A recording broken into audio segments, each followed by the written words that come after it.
నమస్తే welcome to your TV. Jubilee Hills ఉప ఎన్నిక పోరులో మూడు పార్టీల ప్రచారం అయితే జోరుగా సాగుతా ఉంది.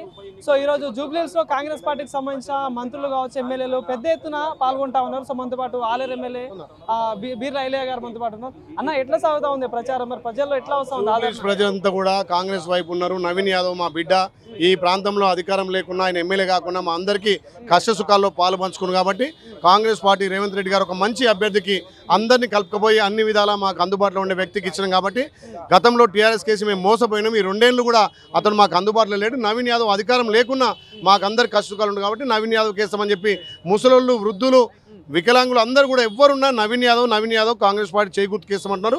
ఇక్కడ కాంగ్రెస్ పార్టీకి ఏ పార్టీ కూడా పోట్లేదు.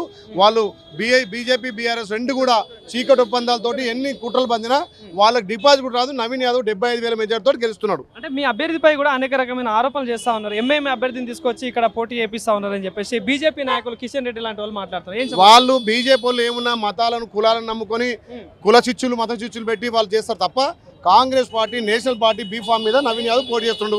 కాంగ్రెస్ అభ్యర్థి ఈ రోజు జూబ్లీహిల్స్ ఎలక్షన్లో తిరుగుతూ క్యాంపెయిన్ చేస్తుంటే ఏ ఇంటికి పోయినా ప్రతి అవ్వ, ప్రతి అక్క, ప్రతి చెల్లె, ప్రతి తమ్ముడు నవీన్ యాదవ్ మా ఇంటి మనిషి, నవీన్ యాదవ్ మా బిడ్డ, ఏ అధికారం లేనప్పుడు, ఏ పదవి లేనప్పుడే మా కష్ట సుఖాల్లో పాలు పంచుకున్నటువంటి నవీన్ యాదవ్ గత 40 సంవత్సరాలుగా వాళ్ళ కుటుంబం ఇక్కడ అన్ని వర్గాలను కలుపుకొని ముందుకు పోతున్నారు. అలాంటి నవీన్ యాదవ్కు కాంగ్రెస్ పార్టీ టికెట్ ఇచ్చినప్పుడే గెలుపు ఖాయమైపోయింది. భారీ మెజార్టీ తోటి నవీన్ యాదవ్ గెలిపిస్తామని ఇండ్లకెళ్ళి మాకు వచ్చి చెప్తున్నారు. నిజంగా చాలా సంతోషం అనిపించింది. ఎందుకంటే గతంలో ఎమ్మెల్యే కాకుండా ఏ పదవి లేకున్నా ప్రజలకు అందుబాటులో ఉండే వ్యక్తి. కాబట్టి ఇలా గౌరవ ముఖ్యమంత్రి రేవంత్ రెడ్డి గారు ఆలోచన చేసి అందరినీ కలుపుకుపోయి, అన్ని వర్గాలను కలుపుకుపోయి సేవ చేసే నవీన్ యాదవ్ టికెట్ ఇచ్చి ఒక బీసీ బిడ్డను, ఏదైతే రాహుల్ గాంధీ గారు ఆలోచన మొదటగా తెలంగాణలో ఇంప్లిమెంట్ చేయాలని, బీసీలకు 42% రిజర్వేషన్ ఇవ్వాలనే దామాష ప్రకారం ఇక ఉద్యోగ, ఉపాధి, స్థానిక సంస్థలు ఇవ్వాలనే లక్ష్యంతో ఎన్ని పార్టీలు ఎంత తిప్పికొట్టినా, ఎన్ని కుట్రలు చేసినా ఇక్కడ నవీన్ యాదవ్ బీసీ బిడ్డకు టికెట్ ఇచ్చినప్పుడే ఇక్కడ భారీ మెజార్టీతో గెలుపు ఖాయమైంది. కానీ బీజేపీ, బీఆర్ఎస్ కూడా చీకటి ఒప్పందాలతోటి ఇలా బీజేపీ వాళ్ళు డమ్మీ క్యాండిడేట్ని పెట్టి, ఏదైతే బీఆర్ఎస్ వాళ్ళు పార్లమెంట్ ఎలక్షన్లో బీజేపీ గెలవడానికి సహకరించారు కాబట్టి ఇలా బీజేపీ వాళ్ళు టీఆర్ఎస్ పార్టీకి అమ్ముడు పోయి ఇలా వాళ్ళు ఎన్ని కుట్రలు చేసినా వాళ్ళకి డిపాజిట్ రావు. ఏ ఇంటికి పోయినా మా బిడ్డ నవీన్ యాదవ్ అంటున్నారు. గౌరవ ముఖ్యమంత్రి 2 ఏళ్ళు చేసిన పరిపాలనకు, గతంలో 10 సంవత్సరాలుగా ఉండి తెలంగాణలో మిగులు రాష్ట్రాన్ని అప్పుల రాష్ట్రం చేసి పందికొక్కుల లెక్క మేసి కనీసం ఏ సంక్షేమాలు అందజేయకుంటే ఇలా అప్పుల రాష్ట్రానికి గౌరవ ముఖ్యమంత్రి రేవంత్ రెడ్డి ముఖ్యమంత్రిగా ఉండి ప్రజాపాలన ద్వారా ఇందిరా మిల్లు ఇస్తున్నాడు, తెల్ల రేషన్ కార్డులు ఇస్తున్నాడు, గొప్పోడు తినే బియ్యం, సన్న బియ్యం పేద ప్రజలు తినాలని చెప్పి ఉగాది నుంచి సన్న బియ్యం ఇస్తున్నాం. ఇలా కేసీఆర్ ఫామ్ హౌస్కు పరిమితమైండు.